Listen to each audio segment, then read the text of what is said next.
Deus, Pai da eternidade, em o nome de Jesus, ó Pai, toma o teu filho nas tuas mãos, ó Pai. Senhor amado, usa ele como um canal de bênção, ó Pai, a falar com a tua igreja nessa noite. Senhor, em nome de Jesus, que haja liberdade para o teu Espírito Santo, Pai amado, que, ó Senhor, seja repreendido todo e qualquer roubo da palavra. Senhor amado, eu creio que cada irmão que está aqui, ó Pai, é terra boa, é terra abençoada, e eu tenho certeza que a semente que vai ser lançada, ela vai germinar, ela vai crescer, ela vai dar frutos, 30, 60, 90, 100 por um, e o nome do Senhor será glorificado na vida de cada um nessa noite, em o nome de Jesus, amém e amém. Glória a Deus. Cumprimento a igreja com a paz do Senhor Jesus, amém, igreja? Podem se assentar por um instante de tempo, em nome do Senhor Jesus. Nesta noite eu quero, assim, antes de estar falando aquilo que o Senhor já tem gerado ao meu coração, Glória a Deus. eu quero estar agradecendo esta oportunidade de estar ministrando a palavra do Senhor. Eu agradeço a Cristo, porque um dia eu estava caído e Ele foi o bom samaritano que foi a Glória a Deus. eu estava caído, meio morto no chão. Você pensa, as drogas, o álcool, a prostituição, o que te assaltou? Não era nada disso. Era infelicidade, era incompreensão, era o desejo de ser feliz e não encontrar felicidade. Aleluia. Mas um dia, mesmo eu descendo para Jericó, né? Não era para aquele jovem descer para Jericó. Eu vou falar jovem, a Bíblia não diz a idade dele, não relata qual era a faixa etária dele. Mas como eu sou jovem, eu vou usar a palavra jovem, né? Eu estou vendo um monte de jovens dessa igreja, né? Então vamos crer que ele fosse jovem. Ele estava indo para Jericó. Ele estava deixando Jerusalém. Jerusalém era onde estava o templo. Jerusalém era onde a Arca da Aliança se encontrava. Era onde estava o sacerdote para ministrar o sacrifício. Era onde estava o lugar da adoração, onde estava a presença de Deus. Aleluia. Ele estava deixando tudo isso, mas no meio do caminho, o bom samaritano veio. No meio do caminho que você está passando, o bom samaritano vai passar. Aleluia! E ele não só vai passar e vai te olhar. Ele diz que ele tem o vinho, aleluia, ele tem o azeite para trazer alívio, refrigério para a tua alma. Ele tem o vinho para limpar a tua ferida. E ele também tem um cavalo para te levar até o lugar correto, para você ser tratado em nome do Senhor Jesus. Aleluia. Quero agradecer ao pastor que me fez este convite, né, mais uma vez, ter tido a coragem de entregar o microfone para mim. Ele falou que ele é o menor, mas o menor aqui sou eu, em nome do Senhor Jesus. Irmão, quero agradecer a minha igreja, Assembleia de Deus, Ministério Ipiranga, meu pastor, que me liberou para que eu estivesse aqui, pois hoje também tem culto na minha igreja, né? E o Senhor tem me abençoado, tem me dado esta honra. Então eu gosto de agradecer e trago para o pastor e para a igreja a saudação do meu pastor e da minha igreja, em nome do Senhor Jesus. Quero agradecer também a toda a igreja e uma pessoa que eu amo. Eu falo que eu adotei ela, a família dela como minha. Eu falo que ela é minha mãe, o esposo dela é meu pai, os filhos dela são os meus irmãos, né? Eu tenho a minha família, posso falar como Josué falou, eu e minha casa servimos ao Senhor. Mas o Senhor fez uma aliança entre minha família e a família da missionária Glória. E quando o pastor me fez o convite, ontem eu desci ali, né, e falei, pastor, eu posso trazer uma benção, né? Uma pessoa está aqui, eu agradeço a Deus por ela, que é uma pessoa que tem me ajudado, em nome do Senhor Jesus. Com a licença do pastor, no final, pode louvar o hino? A benção. Amados, convido você a abrir a sua Bíblia no livro de 1 Pedro, Epístola de 1 Pedro, capítulo 1, os versículos 6 e 7 da palavra do Senhor. Aleluia. Irmão, eu amo meu Deus. Glória a Deus. E como o nosso Deus, Ele é fiel. Fazia muito tempo que eu não ouvia esse louvor, que a jovem louvor, né? Quem chora para Deus. Aleluia. Falando de dificuldade, de aflição, de problema. É primeira epístola de Pedro, capítulo 1, os versículos 6 e 7. E é Deus testificando a palavra, aleluia. Nosso Deus, Ele é fiel. Glória a Deus. Né? O nosso Deus é aquele que confirma de várias maneiras, quando Ele tem a necessidade de falar com o seu povo, falar com a sua igreja. Todos encontraram? Irmãos, conforme o costume da igreja, se for de ler de pé em pé, se for sentado, sentado, os irmãos estão na liberdade, tá bom? Diz-nos assim, os 6 e os 7. Nisso exultai. Deixa os irmãos levantarem. Amém? Isso exultai, embora no presente, por breve tempo, se necessário, sejais contristado por várias provações, para que, uma vez confirmado o valor da vossa fé, muito mais preciosa que o ouro perecível, mesmo apurado, ou em outras Bíblias diz aprovado pelo fogo, redute em louvor, glória e honra na revelação de Jesus Cristo. Podem se assentar em nome do Senhor Jesus. Amados, nós estamos diante de uma passagem bíblica a qual relata, a qual um homem por nome de Pedro, aquele Pedro que lá no livro de Lucas, Evangelho segundo escreveu Lucas, capítulo 5, a Bíblia diz que ele está pescando junto com seus irmãos e os seus companheiros de profissão. Pastor, se não importa se eu andar, eu ando um pouquinho. Não, um pouquinho não, na igreja inteira.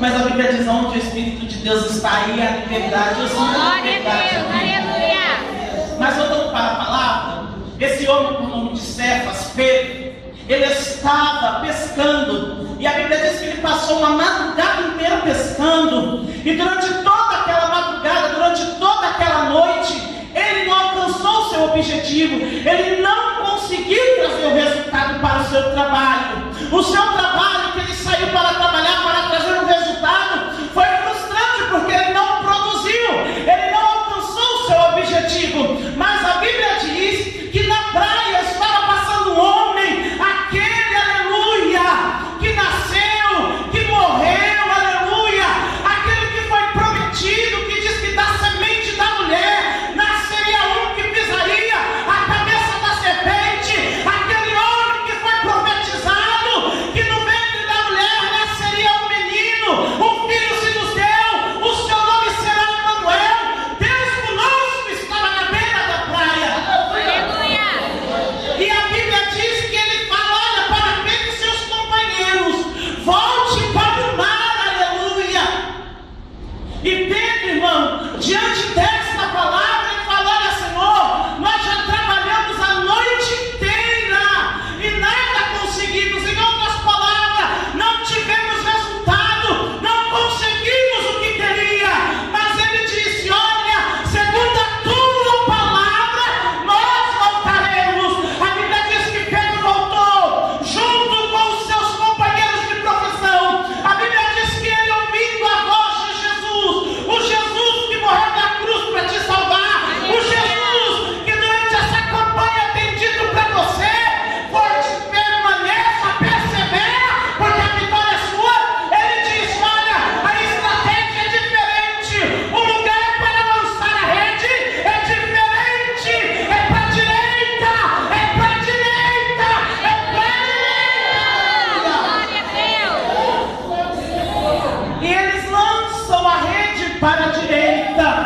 E quando eles lançam a rede para a direita, a Bíblia diz que o objetivo que eles não conseguiram na noite inteira, em poucos instantes, com Jesus no barco, obedecendo a voz de Deus, Jesus está falando para você, meu amado, que você vai alcançar o objetivo, que você vai alcançar o resultado que você quer na tua vida sentimental, espiritual e principalmente no que tange a tua vida espiritual.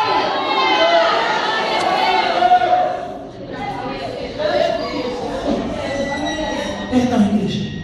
Mas voltando para a palavra que nós lemos, só para você entender quem era este Pedro. Este Pedro, irmão, ele era um pescador. Ele não era um doutor da lei. Ele não era um homem versado em palavras. Ele não tinha um diploma universitário. Ele não tinha um bacharelado. Ele não tinha uma pós-graduação. Ele não tinha um MBA. E ele não era PhD. Que PhD é uma sigla para doutor em filosofia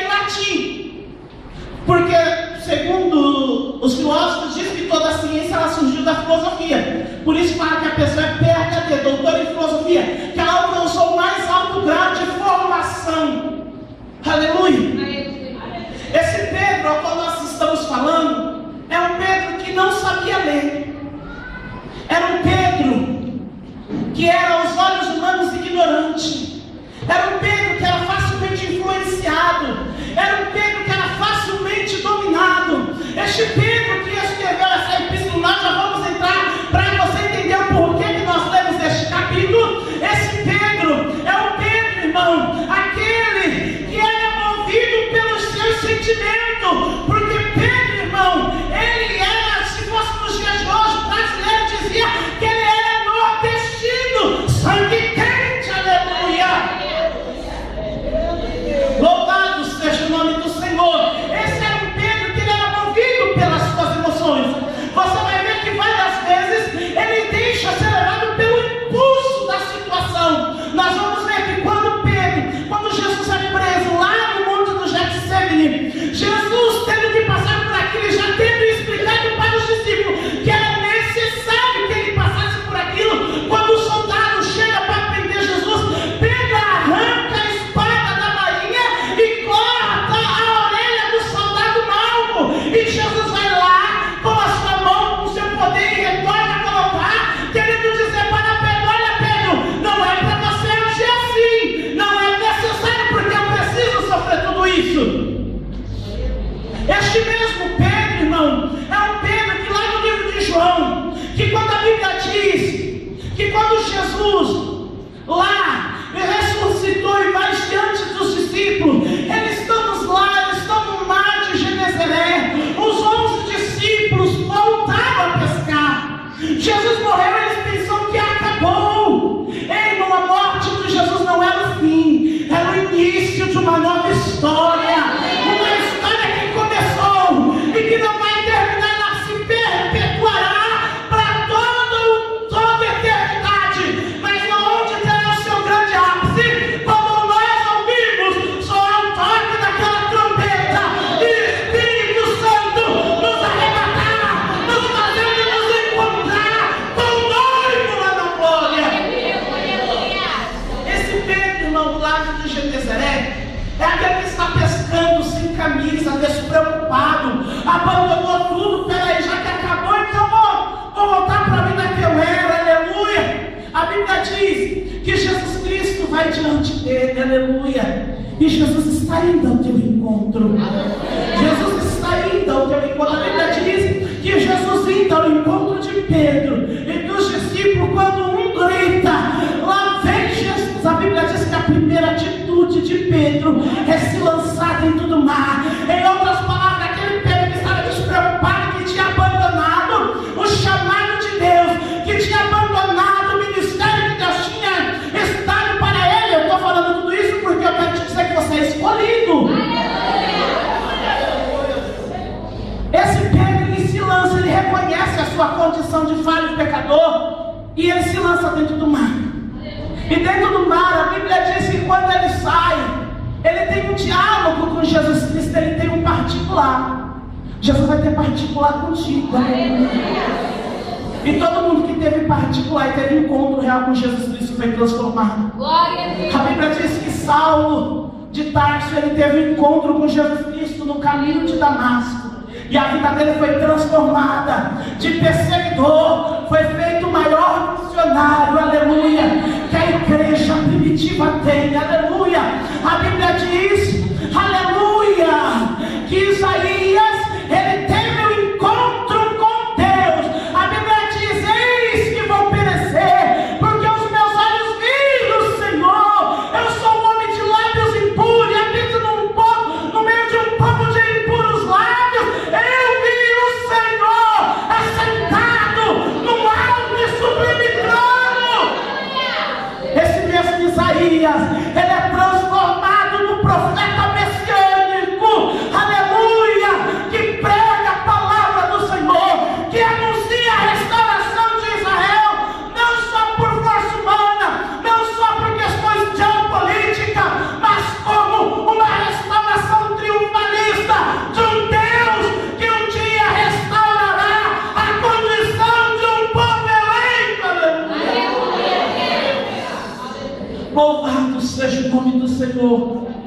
que Pedro ele tem um encontro com Jesus novamente. E naquele encontro Jesus diz para Pedro: Pedro, tu me amas? E ele diz: Pedro, Jesus, eu te amo. Ei, amado, diga para Jesus que você ama Ele. Declare o teu amor a Jesus Cristo. Ainda que o mundo queira menosprezar você, ainda que o mundo diga que por isso você é inferior, aleluia, ou queira fazer da tua fé, do teu amor, do teu Deus comércio, como nós temos visto nos dias de hoje, continue declarando que você ama Jesus. Continue dizendo: eu te amo, Jesus. Eu te amo, Senhor. Aleluia. Aleluia. Louvado seja o nome do Senhor. Glória a Deus. Louvado seja o nome do Senhor. A Bíblia diz que Jesus novamente pergunta pela segunda vez: Pedro, tu me amas? E Pedro novamente responde: eu te amo, Senhor. E Jesus não está contente. Jesus quer ouvir mais uma vez. Aleluia.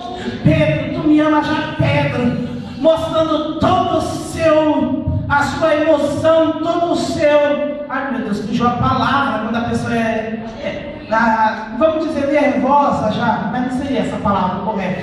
O nome do Senhor Jesus até o final tem que aparecer. Pedro fala: sim, Senhor, tu sabes que eu te amo. Jesus fala: olha, Pedro, então apacentas as minhas ovelhas. Jesus ele vê uma mudança na vida de Pedro. Aquele Pedro que negou Jesus, quando foi questionado sobre se parecer, ter o mesmo modo de vida, é um Pedro transformado que diz com toda a sua alma que ele ama Jesus. Aleluia. A Bíblia diz que os apóstolos começam a fazer a obra do Senhor.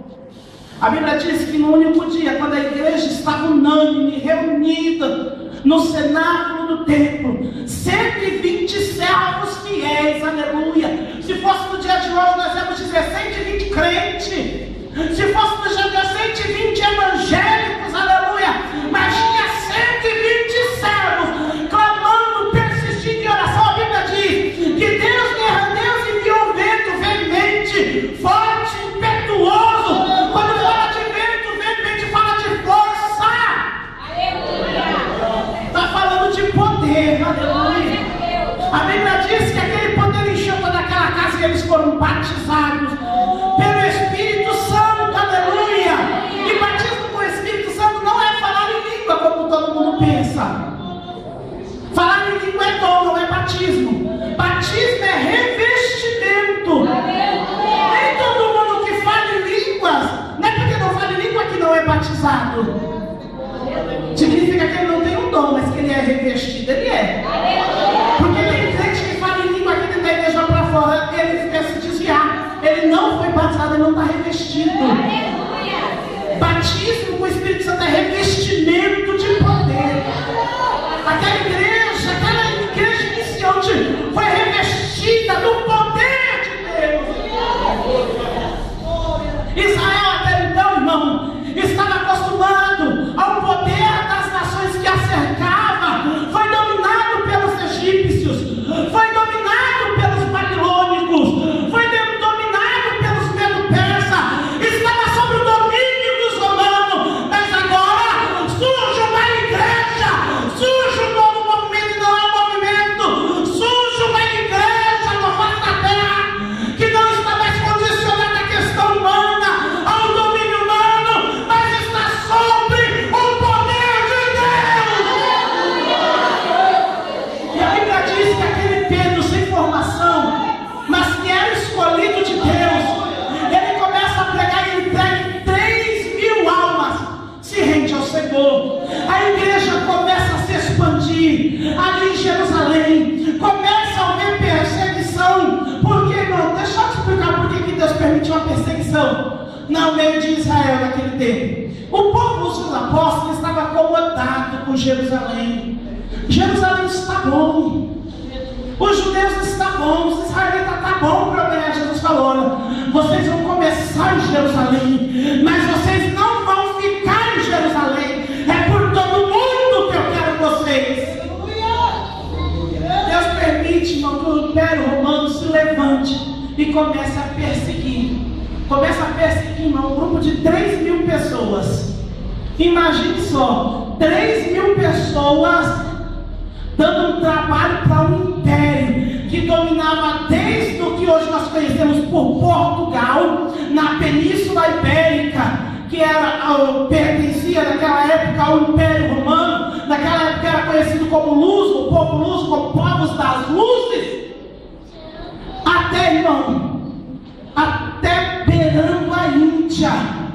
Aquele império estava sendo sacudido, estremecido pelo poder, pela vida de 3.000 homens revestidos, 3.000 servos de Jesus Cristo. E começou a perseguir, eles começaram a se dividir, começaram a se espalhar, começaram a pregar a palavra. A Bíblia diz que de Jerusalém, a palavra alcançou Samaria, de Samaria, eles foram subindo pela área onde hoje é banhada pelo mar Mediterrâneo. Hoje nós conhecemos por Líbia, Síria.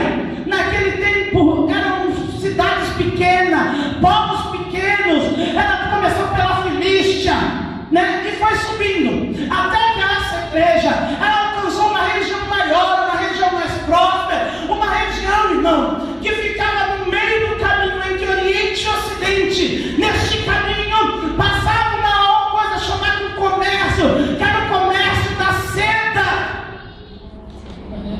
Essa região que eles chegaram foi a região da Capadócia.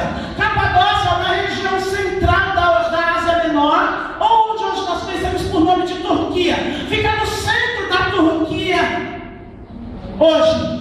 E essa região começou a crescer com uma igreja pequenininha, que começou ali pregando a palavra, um servo de Deus pregando a palavra. E aquele servo, ele não pregava em casa, ele não pregava em templos judaicos, ele não pregava em praça pública, eles começaram a pregar em templos pagãos. Ei, irmão, você quer ter resultado na tua vida? Comece a tomar atitude. Deus quer um povo de atitude. Deus quer um povo que tenha atitude. Enquanto o exército de Israel estava com as pernas tremendo, enquanto Saul estava esperando se levantar do exército para guerrear com o gigante Golias, estava todo mundo perecendo, amedrontado. A fé de Israel estava até trabalhante, mas se levantou um jovem de atitude e ele falou: olha, eu vou à peleja. Se o exército de Israel não tem atitude, eu tenho. Glória a Deus. A Bíblia diz porque aquele jovem teve atitude, Deus entregou a vitória na mão dele. Glória a Deus. E aquele jovem desconhecido, aquele jovem pequeno, pastor de ovelha, cheirando animal, menosprezado pela sua profissão, agora é um homem que entra triunfante em Israel, e onde grita: Saul matou os seus 1.000, mas Davi os seus 2.000. Porque tomou uma atitude. Eu só posso tirar o terno.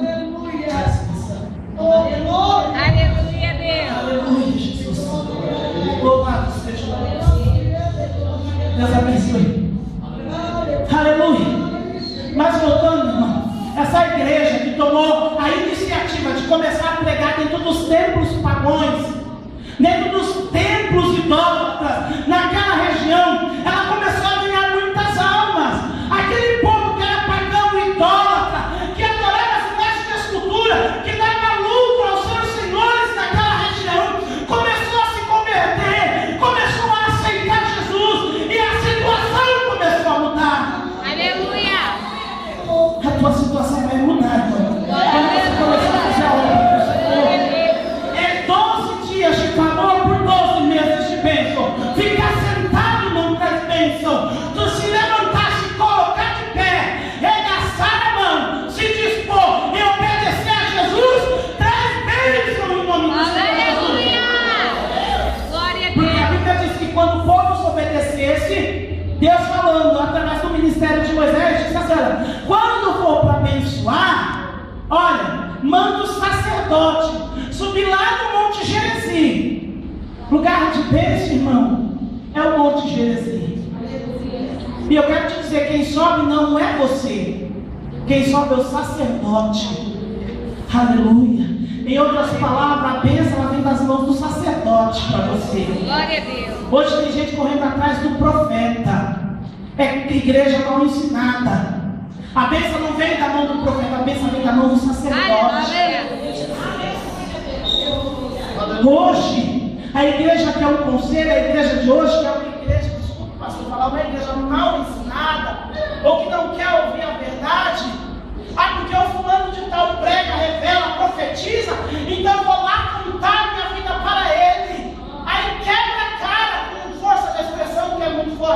mas vamos falar o correto.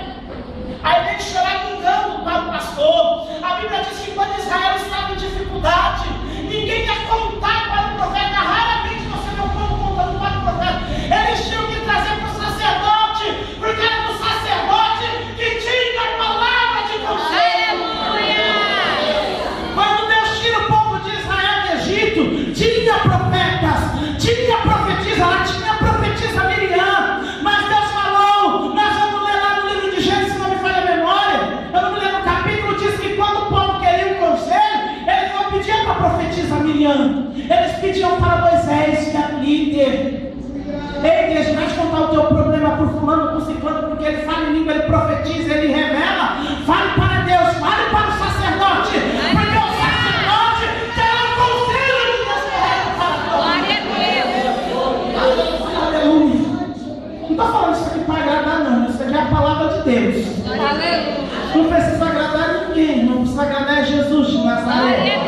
Respeitar o nome de Deus, porque esse negócio, eu agrado a Jesus Cristo, não agrado o homem, irmão, isso também é errado. Respeitar Deus, não respeitar o homem é a mesma coisa que não respeitar ninguém.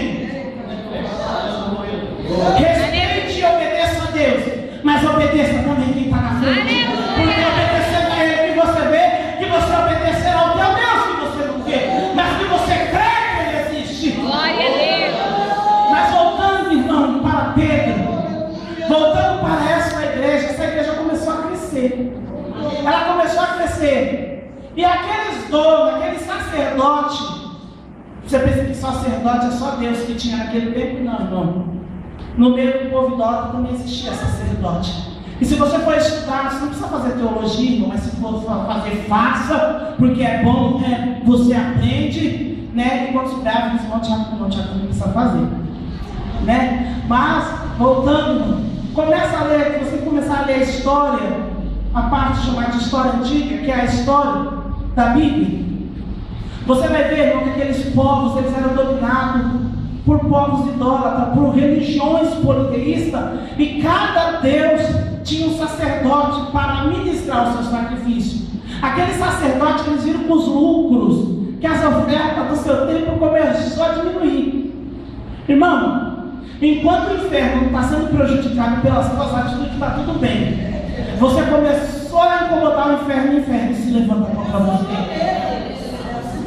Enquanto você só é crente que dá glória a Deus na igreja, lá na sua casa você faz o pinto e bota, faz o que você quer, não tem problema, o diabo tem de você. Mas quando você começa a incomodar, quando você começa a dar prejuízo, ele se levanta contra a sua vida. Foi o que aconteceu. O povo começou, os pregadores da palavra que iam para aquela região de Bitínia, na região da Capadócia, começou a trazer prejuízo para aqueles sacerdotes, para aqueles tempos, para que eles começaram expulsando o povo de pregar. Quando eles viram que não dava mais, que mesmo expulsando, eles não tendo mais lugar para pregar. E em outras palavras, eu quero te dizer, não importa se dentro da igreja ou se fora na tua casa, adore a Deus. Glória a Deus. Aleluia. Uma vez, Jesus Cristo sendo questionado por uma mulher que ele acabara de pregar a palavra, ela falou: olha, Senhor, os judeus dizem que aqui que nós devemos adorar lá no templo, mas nós, os samaritanos, dizemos que aqui em Samaria, onde nós devemos adorar. Aí Jesus, você pensa que Jesus falou: não, é no templo, é não sei aonde. É daí Jesus falou: não, olha, a hora vem em que os verdadeiros adoradores adorarão o Pai em espírito e em verdade. Irmão, a palavra adorar, ela é muito mais do que cantar louvor, ela é muito mais do que dizer aleluia. Ela também significa fidelidade, ela significa santidade, ela significa compromisso, ela significa retidão e ela significa integridade. Aleluia. Jesus está procurando um povo íntegro, é um povo por inteiro, aleluia, que adora Deus não só com a sua boca, mas adora com o seu corpo e adora com a sua alma. Voltando para a palavra, aquela igreja não começou a sofrer baixas, o povo começou a se afastar, começou a dar lugar à perseguição. começou a deixar que o medo da perseguição. Não, se você pensa que naquele tempo eles falavam, ah, crentinho, tá, dentro da igreja uma coisa, fora era outra, naquele tempo não era assim não. Cada tempo tem a sua dificuldade. Não pensa que o tempo deles era melhor que o nosso é melhor do que o dele. Só quem passa pela dificuldade sabe que está sofrendo. Naquele tempo, irmão, ser crente era com a sua própria pele que você pagava.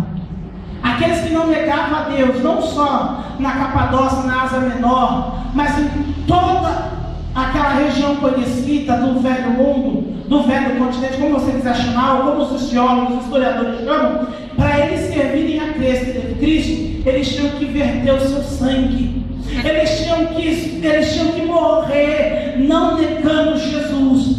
Hoje tem muito crente que fala, tem uma vontade imensa de ir em Roma conhecer o Coliseu. Eu não tenho nenhum desejo de conhecer o Coliseu, porque aquilo ali não foi usado para matar, foi muito servo de Deus. Aleluia. Não tenho nenhuma vontade. Até porque, irmão, tem um país tão lindo, um povo tão maravilhoso. Tem os seus defeitos, porque o brasileiro tem, né? Como todo povo. O povo abençoado, irmão. Tem povo melhor nessa terra. E o que é mais gostoso? Você vai em São Paulo, tem um jeito de falar, você vai em Minas é outro jeito. Mas de norte a sul, de leste a oeste, do Araponga ao Chuí, é um povo só. Não adianta você chegar lá no Rio Grande do Sul, o povo é branco, os olhos azul ou verde. Mas ele fala, eu sou brasileiro, aleluia. Você vai lá no Amazonas, você vê aquele daquela pele, aquele cabelo liso, preto. Aí você fala, eu sou brasileiro, aleluia.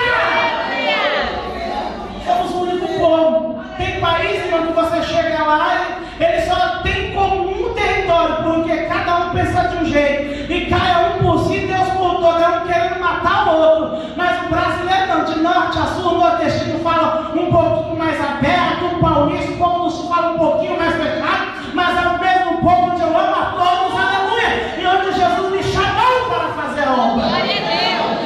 Mas voltando, aquele povo começou a se desviar. Fora necessário que Pedro escrevesse uma carta, era necessário que Pedro enviasse uma carta dizendo, trazendo palavras de ânimo, palavras de conforto, palavras que trouxesse para o povo um esclarecimento sobre o que é servir a Jesus. Aleluia. E Pedro, no começo, ele começa dizendo, no começo na sua epístola, lá no versículo 2, que ele diz, eleito segundo a presciência, ele quer dizer escolhido. A palavra eleito e escolhido, ela quer dizer selecionado. Selecionado é colocado à parte, aleluia. Jesus está dizendo, você está sendo diferenciado, você foi colocado à parte, você é selecionado, e eu tenho uma obra contigo. Louvado seja o nome do Senhor. Mas peraí, você está querendo negar a fé? Você está querendo desistir? Não desista não, irmão. Jesus tem muito mais para ti. Sabe o segredo do mundo, irmão? É sempre, geralmente no começo. O mundo oferece tudo de bom é no começo. Jesus tem de melhor para você no fim. Deus disse para, olha, lá no final das visões de Daniel, Deus falou para Daniel e Daniel, tu porém, Daniel 12:13, tu porém, vai até o fim. Deus queria dizer, olha, aleluia, o mundo oferece tudo de bom é no começo, e o fim, não é só Jesus. Mas o meu começo, eu posso oferecer coisas, no começo você pode até sofrer decepções, mas o meu final para ti é glorioso. O meu final para ti é triunfalista, aleluia.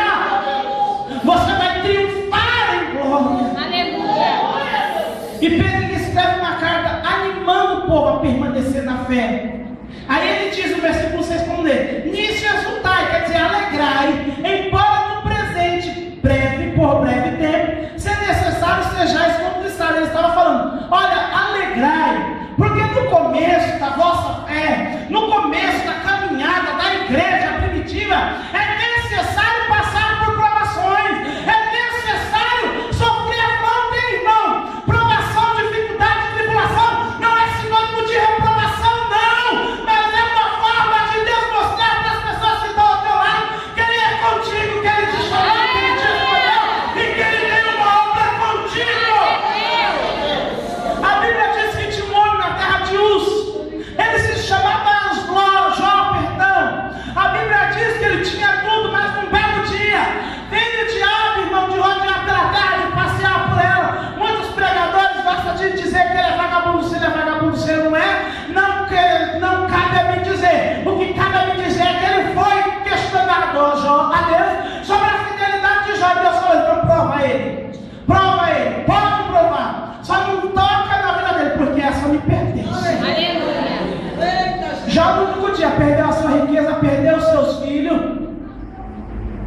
não muito já na idade não, quando ele falou, ele ainda queixou, tá vendo? Ele está assim porque ele ainda tem saúde. Mas toca na saúde dele, então toca. Toca na saúde dele, mas a alma dele me pertence. Aleluia. Irmão, Deus pode permitir tudo na tua vida, mas a tua alma pertence a Ele. Aleluia. A tua vida pertence a Ele, está guardada nele. Glória a Deus. A Bíblia diz: eis que o ladrão entrar, roubar, matar e destruir. Pode até tomar a tua paz, pode até roubar a tua paz, mas a tua vida e a tua salvação não rouba, porque Jesus já garantiu ela. Aleluia. E ali, irmão, Jó, ele passa por aquela provação. E vem seus amigos. E Jó, você está em pecado. A dificuldade, a tribulação, Jó, é sinônimo de pecado. Como muitos hoje pregam, né? O evangelho do triunfalismo, do determinismo, irmão. Daí usa aquele versículo de Jó, determinando tu algum negócio, se te afirme, a luz do Senhor brilhará nos teus caminhos. Aquele determinar está no sentido de projetar. Se você tem determinado, se você tem projetado algo para a tua vida, seja firme. Em outras palavras, se você tem o desejo, irmão, de ver o teu filho salvo, então bota o teu joelho no chão, seja firme nisso. Aleluia. Você vai triunfar. Glória a Deus. Aleluia. Voltando, Jó passou por tudo isso no final. A Bíblia diz que quando Jó orava pelos seus amigos, Deus mudou o quadro de Jó e restituiu tudo em dobro a Jó. Quanto antes ele possuía, Deus estava falando: olha, a provação não é sinônimo de pecado. A provação, a dificuldade, a aflição não é sinônimo de reprovação. Não é sinônimo que eu estou te abandonando, é só para os outros poderem ver a minha glória na tua vida e ver que verdadeiramente você é chamado. Aleluia. Era isso que Pedro estava falando para esta igreja. Olha, alegrai-vos que vocês estão passando por provações. Vocês estão sendo perseguidos, irmão. Aquela igreja, eles começaram a ser expulsos. Eles eram mortos naquela região. Os seus esposos eram levados, separados. Eles matavam o esposo e diziam para a mulher: olha, nega o teu Deus. Não nego. Nega porque o teu marido já foi. Naquele tempo, irmão, a sociedade era patriarcal, que era diferente de hoje. O que é uma sociedade patriarcal? Uma sociedade onde o chefe da família, ele tem por incumbência não ser só o provedor das necessidades, mas também ser a segurança. Quando eles matavam aqueles homens, eles estavam falando: a sua provisão acabou e a tua segurança acabou.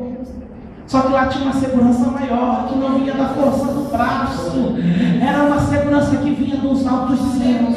Jesus de Nazaré.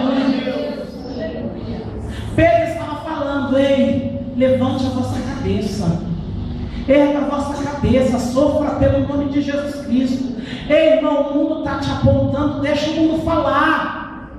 Eu trabalho numa empresa e uma pessoa que eu achava que era uma missionária, irmão, igualzinho, o mal do crente.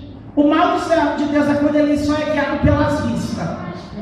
Quebrei a minha cara. Eu olhava e falava: meu Deus, essa mulher é uma pastora e bem comporta, missionária. Eu falava assim, jeito, né? Ele fala: esse meu irmão, esse dia eu cheguei lá, que grande decepção, irmão Tiago teve. Esses pastores, tudo folgado, roubando dinheiro do povo, irmão. Mas o meu sangue ferve, a gente pegar ela, pelo pescoço. Aí eu falo: meu Deus, que engano! Quem olha a cara conhece o coração. Irmão, e ela metia o pau dos evangélicos. Eu falava: misericórdia, Jesus. Ô Jesus, me ensina. O Senhor deu uma lição para Samuel e está dando para mim também. Aleluia. Aleluia. Mas voltando para a palavra, Pedro estava dando uma palavra de ânimo, de sentido.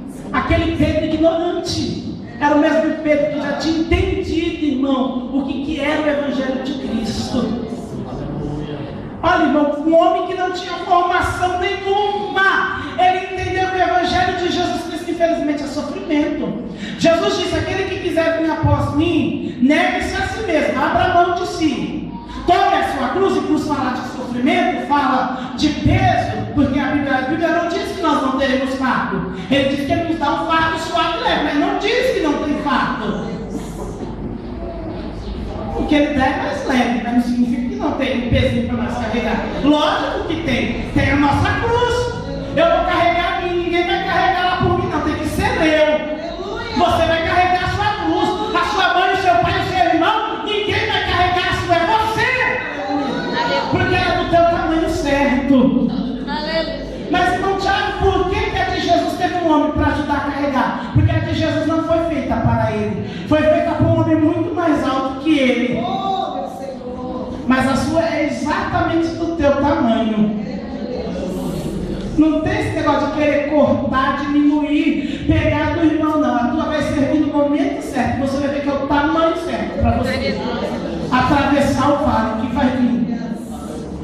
Mas voltando, Pedro diz assim, ó, para que mais uma vez confirmado o valor da vossa fé, que é muito mais preciosa que o ouro, que é provado, ou que é perecível, mesmo apurado, quer dizer, mesmo provado pelo fogo. Irmão, para quem não sabe, o ouro, que é uma pedra muito desejada, principalmente para quem quer casar e quem é casado, né? Eu ainda não encontrei a tampa da minha panela, mas eu estou orando, em nome do Senhor Jesus, e ela vai aparecer. Né? Não vim fazer propaganda de mim, não.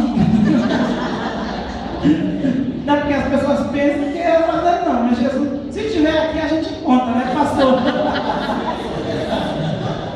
A gente não pode deixar, a gente tem que aproveitar a oportunidade, irmão. Mas voltando para a palavra, o ouro, esse ouro que adorna as alianças, que é amarelinho, muito bonito e reflete um brilho muito que conquista o ser humano, ele é encontrado na natureza preto. Você precisa cavar minas. Irmão, de uma grande rocha você encontra uma pequena pedra, um pequeno pedaço. Porque ouro é uma formação geológica, é a mistura de ferro, de carbono e de mais alguns elementos químicos. Eu não sou químico, então não entendo completamente. São só algumas coisas que eu lembro da aula de química. Eu não tenho, porque eu estudei já faz tempo. Né? Mas voltando, esse ouro, depois de ele ser encontrado, extraído da natureza, ele precisa ser separado do que é pedra, do que é emprestado. Eles passam ele por um processo de lavagem. Geralmente, irmão, todo lugar que tem uma mina de ouro, ele tem uma corredeira d'água para ajudar a lavar, separar a pedra, que não tem valor nenhum, da pedra que tem o valor, que é o ouro. Só que não acabou o processo, além de ser lavado. Jesus estava falando, a primeira coisa é você ser extraído. Extrair quer falar de salvação. Jesus um dia falou com você, através da palavra dele, te alcançou, te extraiu. Você aos olhos do mundo não tinha valor, mas Jesus enxergou o teu valor. Aleluia! Jesus viu que você valia muito, e que o teu reflexo chamaria a atenção dos outros.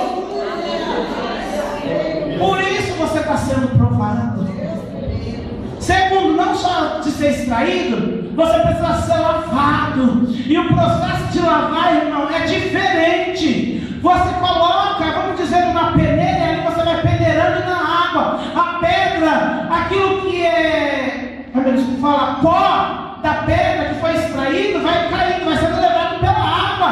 E a pepita de ouro, ela vai ficando dentro da peneira. Se você está dentro da peneira de Jesus Cristo, ali você vai continuar, porque você é ouro, provado pelo fogo, e tem valor para Jesus. Só que não acabou o processo do ouro. O ouro, ele precisa ser purificado. Ouro 18 quilates, não sei quantos quilates, irmão, então, nos diz conforme é o grau de um elemento químico de diferença de ferro e de impurezas que ele tem. O ouro, irmão, depois de encontrado, ele é colocado numa caldeira quente. Sabe o que acontece? Essa caldeira é aquecida a mais de 2.000 graus Celsius. Você pensa que o ouro, irmão, ele se derrete com 100 graus Celsius? O estado de ebulição da água, não. Ele precisa ser aquecido a 2.000 graus Celsius. O calor de Cristo está te queimando, mas está derretendo toda a impureza que é em você. E você vai brilhar ainda muito mais. Você ainda vai brilhar muito além do que você pensa que você já brilhou. Aleluia. O teu brilho vai resplandecer muito além do que o o sol, aleluia. Irmão, quando ele passa pelo fogo, ele é apurado pelo fogo, é diferente. As impurezas sobem e a pepita de ouro fica lá embaixo daquele caldeirão. Ei, tudo que é impureza na tua vida, Jesus está tirando. Jesus está tirando, vai te fazer uma joia preciosa. Vai te dar um reflexo como você jamais viu, aleluia. O ano de 2012 vai ter um reflexo que você jamais imaginou, porque Jesus está purificando o ouro que ele encontrou. Aleluia. Aleluia. Irmão, que me chama a atenção que aquele homem ignorante, ele conseguia entender até o processo de lapidação, o processo de fundição do ouro. Um homem que era ignorante, olha só como Jesus faz. Um homem que para a sociedade daquele tempo era ignorante, mas que tinha sabedoria que ninguém imaginava que ele tinha. Ele conhecia um processo, irmão, que para nós, do Ocidente, para chegar no Brasil, só vai chegar depois da Revolução Industrial. Lá por volta dos anos de 1700. Porque o ouro era extraído no Brasil, colônia, e levado para Portugal para ser transformado. No Brasil ele só era extraído das minas, do estado das Minas Gerais, de ouro preto. Mas era em Portugal que ele era fundido. Mas Pedro já conhecia, Pedro já dominava uma tecnologia, irmão. Um homem que era ignorante. Ei, irmão, eu quero te dizer, Jesus enxerga aquilo que o homem não consegue enxergar em você.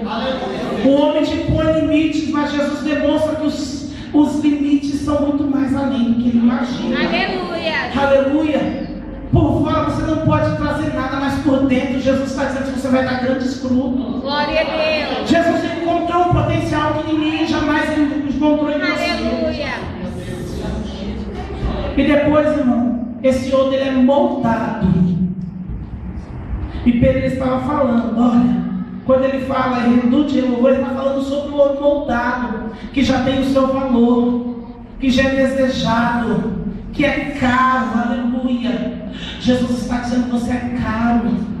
Você é caro em nome do Senhor Jesus. E o teu valor é especial. Ei, irmão, a prova tem batido na tua vida.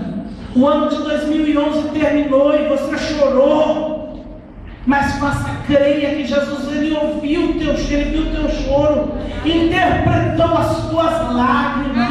E ele vai te dar um ano diferente. Se no ano de 2011 você chorou lágrimas de tristeza, de sofrimento, no ano de 2011 Jesus está falando que você vai chorar lágrimas de alegria, lágrimas de agradecimento. Louvado seja o nome do Senhor Jesus, porque ele está mudando a tua situação. E não desiste de cantar com Jesus Cristo. Ei, irmão, a igreja no dia de hoje, na virada do ano, ela pegou o costume do mundo de fazer várias promessas, vários votos para o Senhor. Seja diferente, não faça voto, não, irmão. Cumpra os que você já fez e ainda não cumpriu, não faça as novas. Cumpra os velhos, você vai ver que a vida vai ser diferente.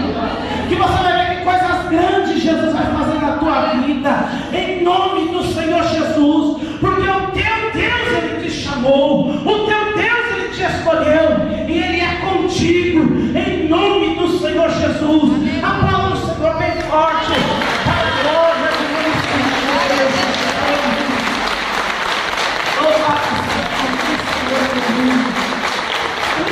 Agora eu sei, irmão, ela vai louvar. Não repara não, só ficar com o microfone, e ela vai louvar e eu vou entregando aquilo que Jesus tem me dado. Eu quero pedir para essa irmã se colocar de pé. Ela nos recepcionou. Você, minha amada, como é seu nome? Daiane. Deus ele tem resposta hoje para a tua oração. Aleluia. E o meu Deus diz assim para ti: muito você tem se questionado e perguntado, meu Deus, eu não tenho dado fruto. Meu Deus, o Senhor tem chamado na minha vida. Se eu estiver mentindo, se levante e fale.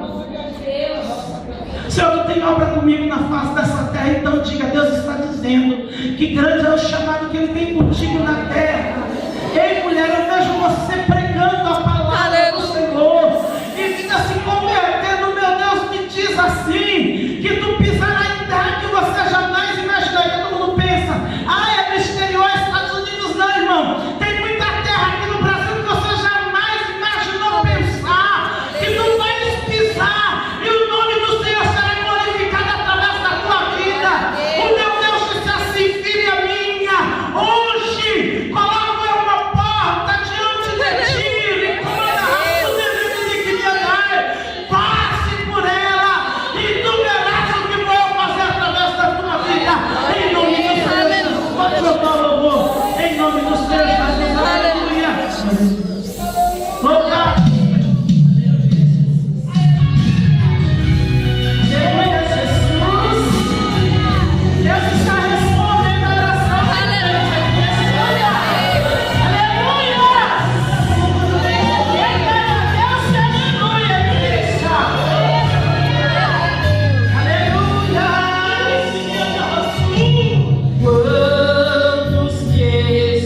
nós vamos